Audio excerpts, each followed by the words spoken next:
Nós acompanhamos no programa de hoje a vacinação do Padre Jesus Flores, dos missionários redentoristas, e parece que está virando moda a falsa aplicação da vacina da Covid-19. É falta de respeito? Com certeza, mas também falta de empatia, de amor ao próximo.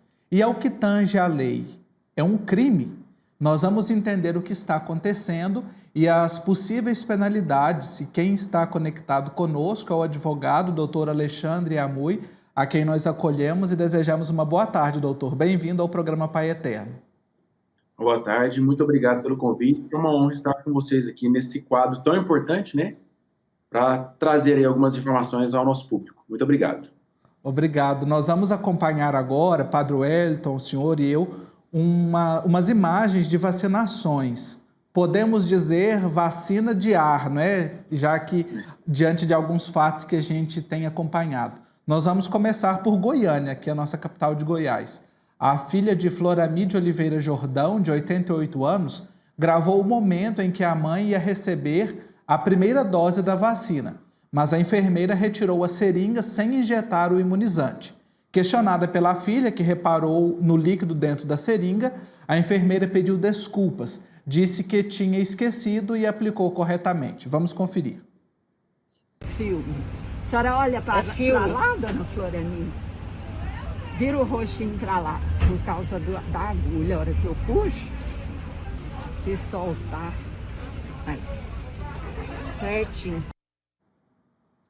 E também outro caso de bastante repercussão aconteceu em Maceió, capital do Alagoas. Uma idosa de 97 anos foi enganada na hora em que ia se vacinar. O flagrante, registrado por uma cuidadora, mostra a enfermeira colocando a agulha no braço da mulher e não aplicando a dose da vacina. Vamos acompanhar. Uma técnica de enfermagem de Maceió, em Alagoas, foi afastada de sua função após simular que aplicou vacina contra a Covid-19 em uma idosa de 97 anos. As informações são do portal UOL. A Secretaria Municipal de Saúde confirmou que o imunizante não chegou a ser aplicado por falha humana. O titular da pasta disse que a profissional é uma servidora há muito tempo e sempre teve um comportamento exemplar. Após o episódio, o protocolo de vacinação em Maceió deve mudar. A partir de agora, o profissional de saúde terá de mostrar a seringa cheia antes da aplicação e vazia após o procedimento. Após a constatação do ocorrido gravado em vídeo pela cuidadora da idosa, ela teve o imunizante aplicado novamente por outro profissional.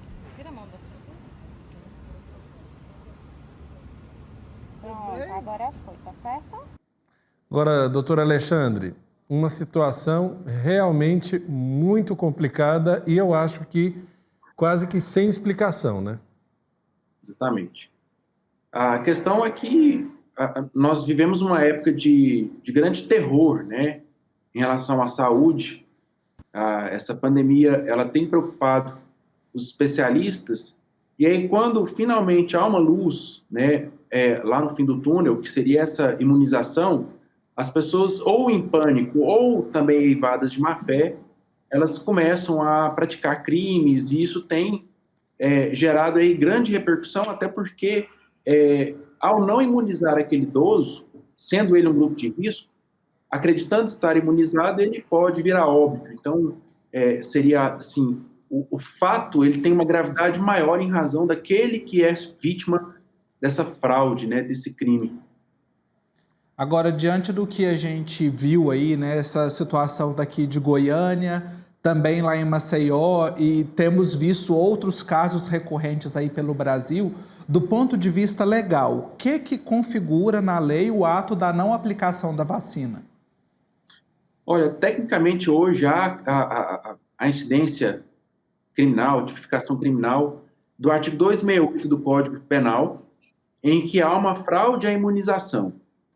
Só que, para os especialistas, né, do direito penal, essa tipificação por si só não seria suficiente para penalizar aquele que, de uma certa forma, comete aquela fraude, né, como aquele caso visto em Goiânia, que ela alegou achar ter aplicado a vacina, né? Então, a Câmara dos Deputados, ela aprovou recentemente o projeto de lei 25 de 2021, que chegou no Senado agora sexta-feira, dia 12, para votação, para que a gente tenha uma tipificação penal ainda mais incisiva em relação a esses crimes, porque aí você teria a fraude à imunização específica, conforme diretrizes da União, dos estados ou dos municípios, melhoraria um pouco o artigo 268 do Código Penal, e nós teríamos também a possibilidade do peculato em relação àquele que se apropria de um bem de imunização coletiva e de proteção social, né? E aí você teria, por exemplo, uma pena que poderia chegar até 13 anos de reclusão, além da multa.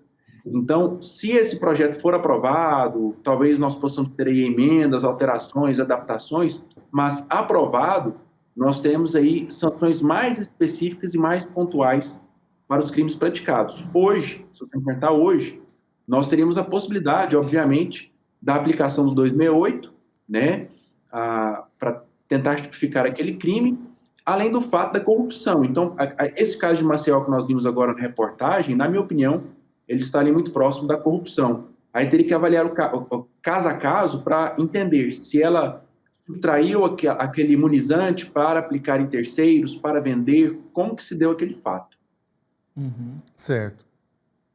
Nós temos visto aí nessas situações, qual que é o aconselhamento que a gente pode dar a essas pessoas? Por exemplo, quem está acompanhando, principalmente os idosos. Geralmente os idosos não vão sozinhos para tomar a vacina, né? Os de mais de 90 anos, agora entre 80 e 90. É recomendado para um filho, alguém que esteja acompanhando, filmar ou fotografar o ato da vacinação para que isso seja, posteriormente, caso haja alguma fraude, ser utilizado como prova? Com certeza. Nós vivemos uma era interessante, que seria a quarta revolução industrial, a internet das coisas, em que a tecnologia ela está a nosso favor. Então, hoje em dia, várias pessoas possuem aparelhos celulares, câmeras fotográficas, a tiracolo, entre aspas, né, que poderiam ali ajudar naquele momento para formular eventual prova em denúncia à Polícia Civil, até o Ministério Público Federal, que tem recebido denúncias dessas fraudes, né? Agora, uma dica até não só da questão criminal, mas do direito como um todo, não só em relação à imunização da Covid, mas todo aquele que procura atendimento farmacêutico, médico, ao ser imunizado, ele tem o direito, como consumidor, a conferir qual é o medicamento que está sendo aplicado, data de validade, se ele foi inserido corretamente na seringa, se ele foi esgotado em relação à seringa.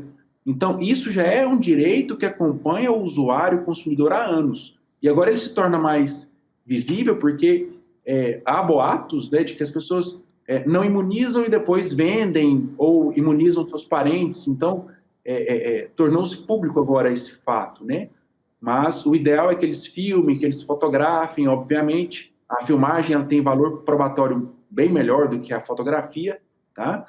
E acompanhem do início ao fim a imunização.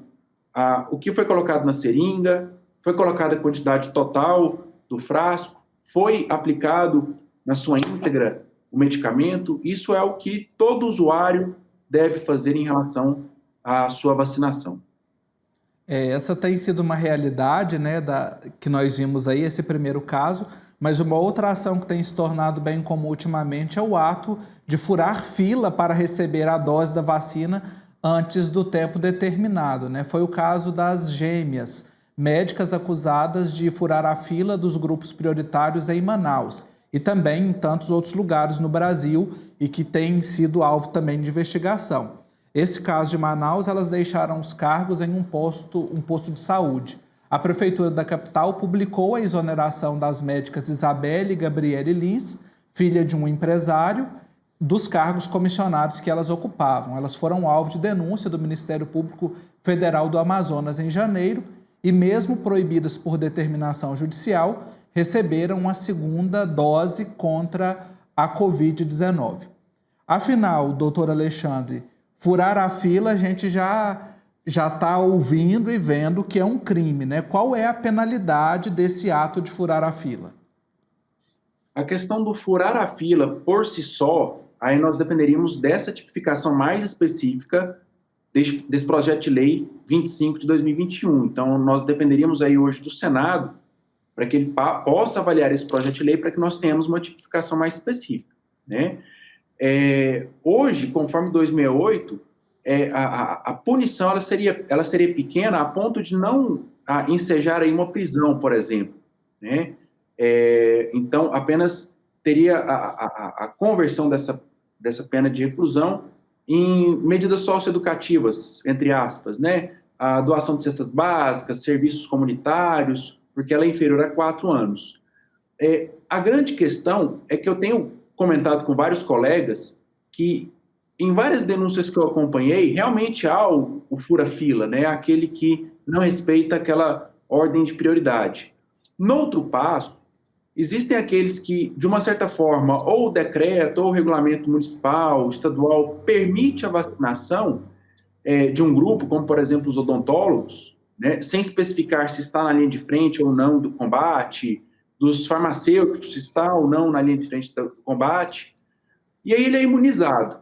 De uma certa forma, aquele que não está na linha de frente, aquele que, por exemplo, não exerce, mas tem o seu certificado, ele não comete crime. É um ato legal, porém imoral, né? Então a gente tem que tomar muito cuidado com isso, porque existem aqueles que não têm o direito e são imunizados, aí há a tipificação criminal, uma tentativa dela, melhor seria com o projeto de lei, e há aqueles que praticam um ato legal, porém imoral. Ele tem direito, mesmo sabendo que ele não está ali, de uma certa forma, protegido amplamente pela teoria da imunização coletiva, né? Porque ele está na linha de frente do combate à Covid. Então, seria basicamente isso que nós teríamos de tomar cuidado daqui em diante. Agora, doutor Alexandre, no caso de Goiás, a enfermeira admitiu durante depoimento ao Ministério Público não ter aplicado a dose à idosa de 88 anos. Os promotores responsáveis pela investigação ainda não revelaram o motivo que levou a profissional a não administrar a dose naquele momento. A investigada deve entregar documentos e informações pessoais para que o MP acompanhe os contatos recentes para apurar possíveis benefícios com a não aplicação da vacina.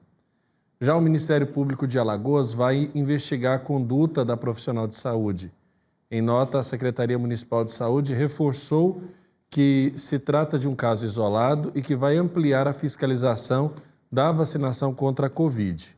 O profissional de saúde terá de mostrar, como nós vimos, a mudança dos protocolos, né? Mostrando a seringa cheia antes da aplicação e a vazia após o procedimento. Eu pergunto ao senhor, eu acredito na possibilidade do erro, do equívoco. Nós estamos vivendo um momento de exceção e também de exaustão, se nós poderíamos assim dizer, uma exaustão ao extremo por parte de quem está na linha de frente do combate à Covid. Tanto é que muitos pegaram Covid pelo descuido na troca do capote, do uso da máscara, do descarte da luva. Então, isso aconteceu reincidentemente. É claro que a gente entende o que é a falha, mas a reincidência dessa falha em diversos lugares do Brasil começa a se tornar uma conduta, poderíamos assim dizer, criminosa. Diante desse quadro, tornando-se uma conduta criminosa, é o caminho modificar o protocolo também em todo o país, como foi feito em Maceió? Apresentar a seringa cheia, né? Apresentar a seringa vazia. Eu entendo que a questão criminal ela deve ser analisada caso a caso, com todas as provas possíveis e cabíveis, garantido-se contraditório, ampla defesa, até porque é um direito constitucional estabelecido a todo cidadão, que é o princípio da não culpa, né? De presunção de inocência. Então, não é porque há uma filmagem em que não há a aplicação que eu vou condená-la. Isso fica mais para o cidadão comum que faz aquela condenação social. Mas para o direito, nós temos que apreciar o caso a caso, né? Obviamente que se essa enfermeira aqui de Goiânia comprovar, por exemplo, que ela já fazia um longo plantão, que ela estava exausta, que ela não teve benefício nenhum em não aplicar aquele imunizante naquela senhora, bem provável que ela seja absolvida, né? Então, teremos que analisar os fatos e provas do processo. Agora, é aquilo que eu disse, essa política adotada por Maceió depois desse fato, ela é uma política que já deveria ser adotada há anos pelo próprio Código de Defesa do Consumidor.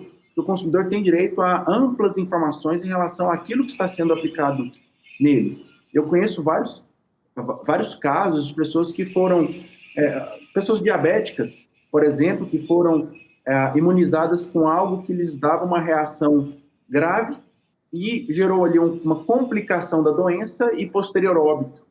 Esse tipo de erro médico ele seria mais facilmente evitado se o paciente ou se o próprio acompanhante tivesse acesso ao medicamento. Olha, estaremos aplicando esse medicamento, contém isso e isso.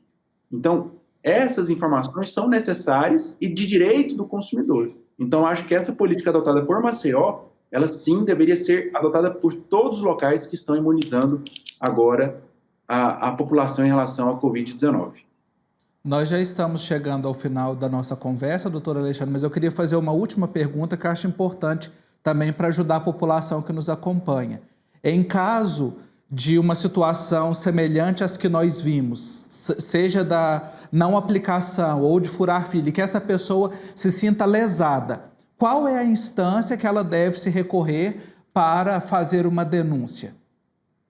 Olha, hoje o ideal é que ele inicialmente procure o Ministério Público Federal, porque ele já tem colhido informações da prática dessas infrações ou desses crimes Brasil afora. Inclusive, já há inquéritos já em andamento pelo Ministério Público Federal. O Ministério Público Estadual, né, ali na base estadual, base municipal, para que ele possa averiguar com mais afinco os fatos.